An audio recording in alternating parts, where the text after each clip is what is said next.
Regular মাংস রান্না কি একটু স্পেশাল করতে চাইছো? তাহলে আজকের রেসিপিটা সম্পূর্ণ তোমার জন্য।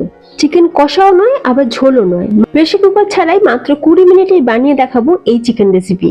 আজকে বানাবো একদম রেস্টুরেন্ট স্টাইলে সুগন্ধি আর টক ঝাল স্বাদের গন্ধরাজ লেবু চিকেন, তবে একটু অন্যরকম ভাবে, অন্যরকম উপকরণ দিয়ে। টেস্টে কোনো তুলনাই নেই, একবার বানিয়ে খেলে এর ফ্যান হয়ে যাবে। কম মশলায় সহজ উপকরণে তৈরি এই স্পেশাল বাঙালি চিকেন গরম ভাত বা পোলাওয়ের সাথে দারুণ লাগবে খেতে। ভিডিওটা শেষ পর্যন্ত দেখার জন্য অনুরোধ রইল। আর এই রকমই নতুন বাংলা রেসিপির জন্য চ্যানেলটা সাবস্ক্রাইব করতে কিন্তু একদমই ভুলবে না। চলো রেসিপি শুরু করা যাক।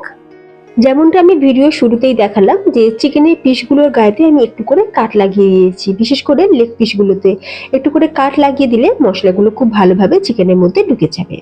এখন আমরা চিকেনটাকে প্রথমে ম্যারিনেট করে নেবো, সেই জন্য প্রথমেই দিয়ে দিচ্ছি এখানে পরিমাণ মতন লবণ, 1 টেবিল চামচ আদা বাটা, 1 টেবিল চামচ রসুন বাটা, সাথে দিয়ে দিচ্ছি 1 টেবিল চামচ গোলমরিচের গুঁড়ো, আর হাফ কাপের থেকে একটু বেশি পরিমাণে দিয়ে দিলাম ফ্যাটানো টক দই। এরই সাথে যাতে চিকেনটা ভীষণ জুসিলি থাকে, ভীষণ সফট হয়, সেই জন্য দিয়ে দিচ্ছি এখানে 1 চামচ পরিমাণে সাদা তেল। এরপর যেটা দেবো সেটা হচ্ছে গন্ধরাজ লেবুর খোসার যে সবুজ অংশটা সেটা দিয়ে দেবো। যেহেতু আমরা গন্ধরাজ লেমন চিকেন বানাচ্ছি, সেই জন্য এই যে সবুজ অংশটা কিন্তু আমি এইভাবে একটা ছোট গ্রেটার দিয়ে সুন্দর করে গ্রেট করে দিলাম। তবে লক্ষ্য রাখবে যাতে সাদা অংশটা না গ্রেট হয়ে যায়, তাহলে কিন্তু তিতো হয়ে যেতে পারে। তো সবুজ অংশটা সুন্দর করে গ্রেট করে দিয়েছি। আর এখানে আমি দিয়ে দিয়েছি একটা গন্ধরাজ লেবুর রস। গন্ধরাজ লেবুর রসটা দেওয়ার সময় ফোনের ক্যামেরাটা অফ হয়ে গেছিল, তো তোমরা কিন্তু অবশ্যই একটা গন্ধরাজ লেবুর রস এতে অ্যাড করে দেবে। আর এরই সাথে আমি দিয়ে দিলাম 5-6টা চেরা কাঁচা লঙ্কা। সবকিছুকে খুব ভালো করে একসাথে মিক্স করে নিলাম। বিশেষ করে চিকেনের গায়েতে মশলাগুলোকে খুব ভালো করে আমরা মাখিয়ে নিয়েছি, যাতে চিকেনের ভেতর পর্যন্ত মশলাটা ভালো করে ঢোকে। এরপর আমরা এটাকে রেস্টে রেখে দেবো 10 থেকে 15 মিনিটের জন্য। 15 মিনিট পর গ্যাসের উপর একটা কড়াই বসিয়ে দিয়ে দিচ্ছি এখানে ভেজিটেবল অয়েল। তেলটা খুব ভালোভাবে গরম হয়ে গেলেই ফোড়নে আমরা দিয়ে দিচ্ছি তেজপাতা দুটো শুকনো লঙ্কা আর গোটা গরম মশলা, মানে ছোট এলাচ, লবঙ্গ, দারচিনি। সবকিছুকে একটু ভালো করে ফ্রাই করে নেব।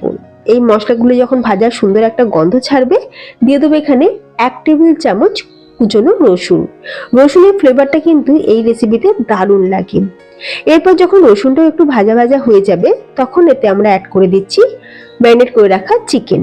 শুধু আমরা এই চিকেনটাকে এখন দেবো, ম্যারিনেশনের যে এক্সট্রা মশলাটা সেটা কিন্তু দেব না। শুধুমাত্র চিকেনের পিসগুলোকে কড়াইতে দিয়ে এখন গ্যাসের ফ্লেমটা একদম মাঝারি আঁচে রেখে খুব ভালো করে আমরা এটাকে ভাজা ভাজা করে নেব। ভাজতে ভাজতেই দেখবে চিকেন থেকে জল ছাড়তেও শুরু করবে। আর গ্রেভির থিকনেসটা যাতে একটু গাঢ় হয় আর টেস্টটাও যাতে বাড়ে, সেই জন্য দিয়ে দিচ্ছি বড় চামচে 1 চামচ ধনের গুঁড়ো। আরও একবার ভালো করে চিকেনের সাথে ধনের গুঁড়োটাকে মিশিয়ে নিলাম। তো খুব ভালোভাবে কিছুক্ষণ সময় নিয়ে চিকেনটা আমরা ভালো করে একটু ভাজা ভাজা করে নিয়েছি। এইভাবে রান্না করলে গন্ধরাজ লেমন চিকেন ভীষণ টেস্টি হয়, স্বাদও বাড়ে। এরপর যেটা দেবো সেটা হচ্ছে বেরেস্তা। দেখো অনেকেই কিন্তু পেঁয়াজ ভেজে তারপরে চিকেন দিয়ে রান্না করে, তবে পেঁয়াজে বেরেস্তা বানিয়ে যদি এইভাবে করা যায় খেতে কিন্তু দারুণ লাগে। এর যা টেস্ট হয় আর সুন্দর যে একটা ফ্লেভার থাকে, সেটা কিন্তু অন্য রেসিপিতে পাওয়া যায় না। অল্প একটু বেরেস্তা আমি রেখে দিলাম, এটা সবার শেষে গার্নিশিং করব। যেহেতু আমরা টক দই দিয়েছি, অনেক সময় কি হয় দইটা কেটেও যায়, তো সেই জন্য টক দই দেওয়ার পর আমরা কিন্তু এই যে চিকেনটাকে ভাজবো একদম মিডিয়াম আছে। খুব ভালো করে চিকেনটা একটু ভাজা ভাজা করে নেওয়ার পর দিয়ে দিচ্ছি এখানে চিকেনটা যাতে ম্যারিনেট করেছিলাম সেই ম্যারিনেট করে রাখা মশলাটা দিয়ে একটু ভালো করে নাড়াচাড়া করে নিয়ে দিয়ে দিচ্ছি অল্প সামান্য পরিমাণে একটু জল, ওই 1 কাপ মতন একটু জল দিলাম। এখন খুব ভালো করে আরো একবার একটু নাড়াচাড়া করে নিলাম, তারপরে চাপা দিয়ে আমরা চিকেনটা সিদ্ধ করে নেব। সিদ্ধ হতে সময় লেগেছে আমার ম্যাক্সিমাম 15 মিনিট। খুব ভালোভাবে যখন চিকেনটা সিদ্ধ হয়ে যাবে, গ্যাসের ফ্লেমটাকে একদম লোতে করে দিয়ে এখন আমরা উপর থেকে ছড়িয়ে দিচ্ছি কুচনো কাঁচা পাকা লঙ্কা, গন্ধরাজ লেবু স্লাইস আর কুচনো ধনেপাতা। আরো একবার একটু ভালো করে মিক্স করে নিলাম। তো মাত্র 20 মিনিটেই তৈরি আমাদের দারুণ স্বাদের গন্ধরাজ লেমন চিকেন। এইভাবে একবার বানিয়ে খেয়ে দেখো, গরমে সত্যি তৃপ্তিদায়ক। লবণটা একটু কম ছিল বলে একটু লবণ অ্যাড করে দিলাম। আর অল্প সামান্য একটু চিনিও দিয়ে দিয়েছি। যেহেতু আমরা টক দই দিয়েছি আবার লেবু রস দিয়েছি, তাই টেস্টটা ব্যালেন্স হওয়ার জন্য 2-4টে চিনির দানা দিয়ে দিলাম। খুব ভালো করে মিক্স করে নিলাম।